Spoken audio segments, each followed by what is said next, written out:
Yesterday, there were a lot of rumors going around about the next-gen car. Rumors about crash dummy failures, about the fact that the crash dummy, if it were a real person, would have been killed. And let's be real, NASCAR needed to address it. The rumors were firing off left and right. Suddenly there was one dummy, then there were 3 or 4, or every test was bad, or the car itself was too stiff and rigid. There was a Steve Meal tweet, there were Reddit posts, and there were just people having rumors and different things flying through Twitter. And you know what? I think while fans have definitely jumped the gun on this one, I will say that their concern is in the right place here. I would rather fans be overly concerned about safety than be overly concerned about an entertainment product being better regardless of driver safety. So, while they've jumped the gun, I will say there could be a lot worse things for fans to get outraged about and be upset about when they hear on Twitter. After all, we've seen a lot of different times where fans have gotten mad about some of the dumbest things. Myself included on this. I think we're all guilty of it at one time or another. So I gotta say, I appreciate how much the fans appreciate safety in our sport. And I'm glad that we have a fan base that will hold NASCAR accountable when they have possible negligence. But what's scary is that fans will jump to conclusions over unverified tweets and Reddit posts, or 2 or 3, who knows, whatever it may be. On this one, this is a scenario where we need to wait it out and see what the info actually is. See from verified people in the sport, a Bob Pockrass, an Adam Stern, people like that who are trusted.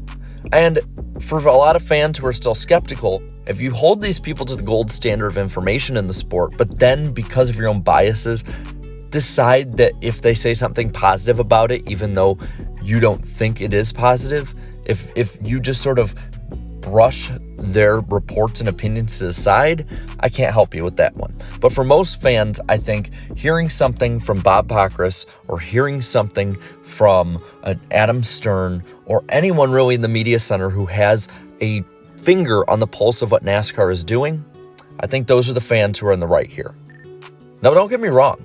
NASCAR needed to make a response. They needed to have some kind of professional statement put out there, or somebody up at the top, like a Jim France or one of the Steves, to come out and address this directly. Listen, we haven't really had news about the next-gen car since the announcement over 2 months ago. And throughout this process, NASCAR has been relatively transparent with all of the different dealings, putting out videos, having people there recording, open tests at times for different fans to come in. So to hear radio silence and then for this to come out does really raise some alarm bells. Add to that the fact that in the past month and a half, or even just overall this season, NASCAR has not had the greatest record with keeping their drivers safe. But a lot of that is race control centered and not really stuff centered in the R&D center. Now, Bob Pockrass originally reported that the rumors have been around for months. NASCAR's John Probst had said that in May, NASCAR had, quote, simulated some of the bigger incidents that we've had with the Gen 6 car on the next gen car. I'd say that we're pretty happy with where we're at. I won't get into the specifics of where we're at, though. Now, a lot of fans have rightfully said, well, of course he's going to say that. NASCAR is not going to come out with a car that they've worked on for years now that could really influence a lot of the sport just so they can go out and say, yeah, the car sucks. They're not going to say that. But of course, what word do we have to go off of? We either have the word of people who are actually working on the car, people who are behind the project going on, or we have the reports of someone who's formerly in the sport and some Reddit post of a guy who knew a guy. I think it is good that there was light put upon this story because, as people say, sunlight is the best disinfectant. When false narratives and wrong ideas are just left on their own, they begin to fester. They begin to infect different parts of the fan base. You see this in all aspects of news, whether you're talking about world news, local news, sports news, weather, whatever. If something is there and just left alone and not dealt with, it will become a larger issue. So fans did ask Bob Pockrass why they weren't given more specifics, and Bob would say to this that NASCAR's MO is not to get into the specifics when it comes to many things, when it comes to safety and crash reconstruction for liability reasons. Obviously, I would want more info too, and I think it should be made public. And I think this is the right call here. NASCAR has always remained very secretive with a lot of their insider work. That secret is, in a funny way, no secret whatsoever. And this is the same way with any major motorsport or major sport. But transparency in this instance is huge. Even if this is all bunk, it's still a huge deal. Next Gen overall may not be about the car in totality, but the car is the cornerstone of the future. When the foundation of what is supposed to be a stable future is in fragmented jeopardy, the entire future is in jeopardy. Again, this is supposed to be a car that, according to plan, stabilizes the sport. Now, if that happened, who knows? We have to let time play itself out with that. But going from the start of having either shaken or low public support isn't going to help that. This car is already going to be looked at from under a microscope. And you do this, now people are going to look even harder for things that are wrong with it if you don't nip this in the butt now. And it looks like today that's what NASCAR did. Bob Pockrass again tweeted out what NASCAR had sent to the drivers in the last week regarding a test at Talladega when it comes to crashing. Test was completed at Talladega on June 30th using a current spec of the next-gen vehicle fitted with a crash dummy and driven by a robot. The process of all of the data is well underway. This includes the correlation and rerunning of models.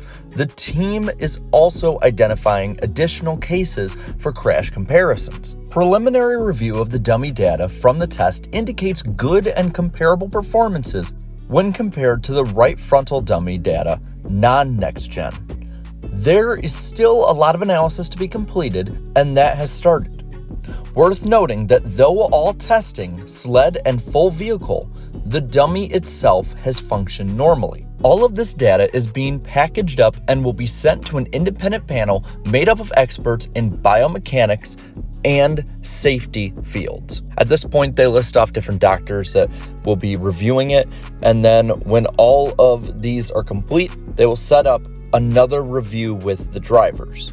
So, to be completely honest, this is what NASCAR needed to do. NASCAR needed to get out quick, put something out there that was officially put out that put the next-gen car in a good standing, and leave it at that. Don't let people on Twitter and Reddit run the narrative for them. So hopefully this can at least quell many of the rumors or the different stories going around that probably aren't true. Again, I want to reiterate, I'm happy that fans view safety and value safety so highly. That's a great thing. I just think that while they had the best intentions, it was definitely a poor thing to have this happen. Because while the best intentions, of course, are trying to make the best thing happen, the best intentions also can lead people to do some of their worst, which also could mean rushing out false info, could mean rushing out something that hurts the integrity of the sport, so on and so forth. Hopefully we start hearing more next-gen news after this. I think maybe this can be a wake-up call to NASCAR that, hey, we need to be more transparent about what's going on. I think in this, transparency is the complete and utter key to this. If you are NASCAR and you are transparent, I think you'll have the majority of the fans on board the same way you did from about May on back. Yes, there are things to worry about, and don't get me wrong, I'm not saying this is going to be absolutely perfect. The car we're getting next year will not be the same car we have in 2023 or 2025 at that matter. But it's a start, and it's something that I think that NASCAR can reinvent itself in this aspect of being completely open with the public about what they're doing. You don't have to tell every single spec and modification that you do, but at least showing, hey, this is what the tests are. Hey, we're going to be putting the tests, say, on a live stream on YouTube or on Twitter. Stuff like that, in my opinion, would be a great way to get fans to embrace what this car is and what the future of NASCAR is. But with that, I want to pass this all on to you. And I want to ask you, are you more confident with the next gen car now? Are you less confident? What are your thoughts when it comes to the next gen car after this entire controversy or probably non-controversy we've had? Let me know down in the comments below. And while you're at it, leave a like in this video, share this video, and subscribe to my channel for more great NASCAR content. And if you really enjoy it, like I've said before, you can join the channel memberships option. It'd be a great help to the channel. So until next time, have a good one.